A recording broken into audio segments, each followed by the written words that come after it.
Bapak, Ibu, saudara-saudara, dan adik-adik saya, mari kita mulai dengan membuat tanda salib demi nama Bapa dan Putra dan Roh Kudus. Amin. Tema hari ini dalam PKL adalah merenungkan Ekaristi mempererat persaudaraan. Saya tidak akan membaca seperti biasanya, tapi saya akan meringkas ada 3 pesan yang penting dari PKL pada hari ini. Yang pertama adalah hari kemarin dan hari ini adalah hari raya Idul Fitri 1441 Hijriah. Kita tinggal di negara yang umat muslim yang paling besar di seluruh dunia.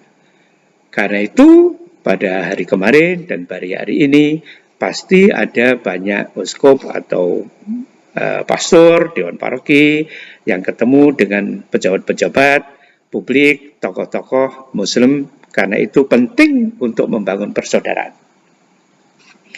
Yang kedua adalah soal persaudaraan itu sendiri. Kita diminta untuk membangun persaudaraan yang luas supaya persaudaraan kita menjadi bermanfaat. Bapak Kardinal mempunyai kata-kata yang menarik. Dadi wong Katolik iku kudu ngumpul, yen orang ngumpul bakal ucul, yen ngumpul kudu wani cucul. Artinya sebagai orang Katolik di dalam pertemuan-pertemuan kita harus membuka hati dan bersiap diri untuk berkorban apapun. Mengapa? Itulah caranya supaya kita bisa menjadi jembatan rahmat Allah kepada saudara-saudara kita yang lain. Yang ketiga adalah Paus Yohanes Paulus II mengatakan bahwa persekutuan Ekaristi meneguhkan gereja dalam kesatuan sebagai tubuh Kristus. Ekaristi adalah puncak. Ekaristi adalah instrumen, adalah sakramen di bagaimana kita dibangun menjadi anak-anak Allah yang makin hari makin pantas. Karena itu Ekaristi menyatukan, harus bisa menyatukan umat Allah, dan supaya umat Allah yang berkumpul harus menyiapkan diri sehingga dia pantas untuk ikut serta dalam event Ekaristi itu. Nah, sekarang saya akan memberikan saran terdiri dari 5 hal. Ini sekaligus sebagai pembahasan terhadap 3 pesan tadi. Yang nomor 1, kita ini kan mengaku sebagai orang Kristen. Orang Kristen artinya terikat dengan Yesus. Orang Kristen berarti mengikuti Yesus. Orang Kristen berarti tahu siapa itu Yesus, dan Yesus menjadi pangkal dan dasar serta rujukan hidup kita. Maka sejauh mana kita membangun relasi dengan Yesus, makin dekat, makin baik, dan makin menjadi rujukan dalam hidup kita. Caranya bagaimana? Misalnya membaca kitab suci, membaca Injil setiap pagi dan malam hari sebelum tidur. Mungkin hanya 1 ayat yang paling mengesan, tetapi itu dilakukan secara rutin supaya relasi kita makin dekat dengan Yesus sehingga kita mengenal Yesus dan Yesus juga mengenal kita. Dan dengan cara itulah kita bisa merasa lebih pantas untuk menjadi murid-murid Yesus. Itu yang pertama. Yang kedua soal Ekaristi. Sudah disebut bahwa Ekaristi puncak event hidup kita sebagai orang Katolik. Artinya kita diharapkan makin sering menghadiri Ekaristi dengan syarat-syarat yang wajar. Syarat wajar itu apa? Minggu lalu saya membaca majalah dari Vatikan, La Croix. Ada diskusi ahli-ahli liturgi. Mereka menyebut 4 syarat Ekaristi itu. Katakanlah, menurut Konsili Vatikan kedua, ada 4 syarat ini yang harus dipenuhi. 1, ada Allah yang hadir, dan nanti akan kita terima. Nah, sayangnya dalam COVID ini kita tidak menerima. Kita menerima komuni batin. Komuni batin itu adalah bahasa yang dulu dipakai sebelum Konsili Vatikan kedua. Jadi kalau kita sudah Konsili Vatikan kedua, mestinya komuni batin itu tidak ada lagi, tetapi kita komuni menerima secara betul. Yang kedua ada umat. Umat ini yang paling penting, karena Yesus hadir menebus manusia. Bahkan tidak hanya yang Katolik, tapi semua manusia di dunia ini ditebus oleh Yesus. Karena itu kalau kita mengikuti Yesus, kita harus membantu Yesus untuk melanjutkan penebusan itu dengan memperkenalkan Yesus kepada umat-umat lain yang belum kenal. Gitu. Nah, Ekaristi itu 4 itu apa syaratnya? Tadi sudah disebut Allah hadir, 2 umat, yang ketiga adalah partisipatif dari umat. Jadi kalau kita ikut dalam misa, tetapi kita pasif, diam saja, itu tidak partisipatif. Nyanyi, kita juga diam saja, itu tidak partisipatif. Ada pastor tanya ini, kita juga diam saja, atau malah ngantuk, khotbah, kita tidak mendengarkan, juga malah ngantuk, itu tidak partisipatif. Yang ketiga adalah komunikatif. Komunikatif itu artinya apa?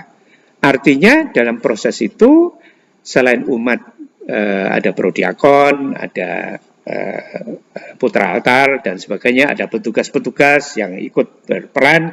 Karena itu, berbanggalah kalau Anda diminta untuk melayani Ekaristi. Karena apa? Dengan cara itu, Anda menyumbang kepada keabsahan pertemuan yang sangat penting itu. Nah, partisipasi itu kalau perlu, nanti bisa dibangun lebih baik setelah misa. Jadi yang saya lihat di banyak negara itu, setelah misa, orang tidak langsung pulang, tapi mengadakan pertemuan ini, pertemuan itu, ada pemuda, ada yang anak-anak, ada orang dewasa. Dengan pertemuan itu komunikasi akan menjadi baik. Dan komunikasi itulah yang menjadi tanda bahwa kita pengikut-pengikut Yesus yang saling mencintai satu sama lain. Sekarang yang nomor 3, yakni relasional. Apa maksudnya ini? Begini, Yesus sebelum sengsara memberi pesan terakhir, dan salah satu pesan itu adalah supaya kita selalu mencintai satu sama lain, supaya kita ini rukun. Ini seperti orang-orang Jawa saja memberi pesan supaya anak cucunya rukun. Yesus juga meminta itu, artinya pesan itu menjadi penting. Jadi kita harus berusaha supaya relasi kita, terutama dengan warga Katolik sendiri, menjadi produktif, menjadi saling menolong seperti para rasul pada gereja perdana. Bagaimana mereka menjual segala sesuatu supaya hidup bersamanya menjadi lebih baik. Artinya solidaritas itu menjadi penting sekali. Itu yang ketiga. Nomor 4 adalah soal persaudaraan. Nah, kita sudah diingatkan tadi, persaudaraan itu harus lintas, dan ini benar sekali. Tahun ini itu adalah tahun terakhir dari roadmap RIKAS, Rencana Induk Khusus Bandung Semarang. Roadmap pertama 5 tahun, dari 2016 sampai 2020. Dan temanya itu adalah masyarakat yang inklusif, inovatif, dan transformatif. Apa artinya transformatif? Nah, sering disebut transformatif itu daya ubah. Ya itu benar juga, tetapi bukan ubah asal berubah, bukan itu nggak cukup. Para ahli sosiologi sudah lama, ahli pendidikan, Paulo Freire, Ivan Illich, seorang pastor dari Austria, yang juga filosofer, memberikan nasihat relasi kita itu ada 4 tingkat. Yang nomor 1, didorong oleh kesadaran yang magical. Itu hanya mementingkan diri sendiri. Jadi hanya dengan relasi sendiri. Yang penting dirinya sendiri terpenuhi. Itu bukan orang Katolik yang baik. Belum cukup dengan itu. Kemudian yang kedua, yang disebut kesadaran reformatif. Kesadaran di mana kita baikkan dengan orang-orang yang sekelompok saja, dengan yang sesama sukunya atau sesama asal-usulnya, atau sama-sama dari Jawa Timur, dari Medan, atau dari manalah, atau sama-sama satu kuliah dulu, alumni dari Gajah Mada atau dari ini, pokoknya yang model-model primordial semacam itu baru tingkat yang kedua. Dan itu belum seperti yang diminta oleh Yesus. Lalu yang mana? Yang nomor 3, yang disebut transformatif. Jadi transformatif itu adalah membangun relasi dengan orang-orang yang di seberang kita. Yesus mengatakan ada umat dalam kandangnya, tapi juga ada kandang yang lain. Nah, kandang yang lain itulah. Karena Yesus hadir sebagai penebus, menebus semua manusia. Karena itu kita harus membangun relasi dengan sampai ke tingkat 4 itu. Kepada orang-orang di seberang sana, berdoa untuk mereka, dan sebagainya. Yang kelima ini saran, saudara-saudara. Kita ini hidup sebagai orang Katolik tidak mudah. Tapi percayalah ya, karena Yesus selalu menyertai kita, dan Roh Kudus membantu kita. Yohanes 14:26 itu Yesus menjanjikan kalau kita lupa terhadap tugas-tugas dan karena kita lemah dan sebagainya, Roh Kudus akan membantu memperkuat kita sehingga kita menjadi anak-anaknya yang baik. Semoga kita dibantu dan menjadi orang Katolik yang baik. Terima kasih dan semoga kita bertemu lagi pada kesempatan yang lain. Berkah dalam.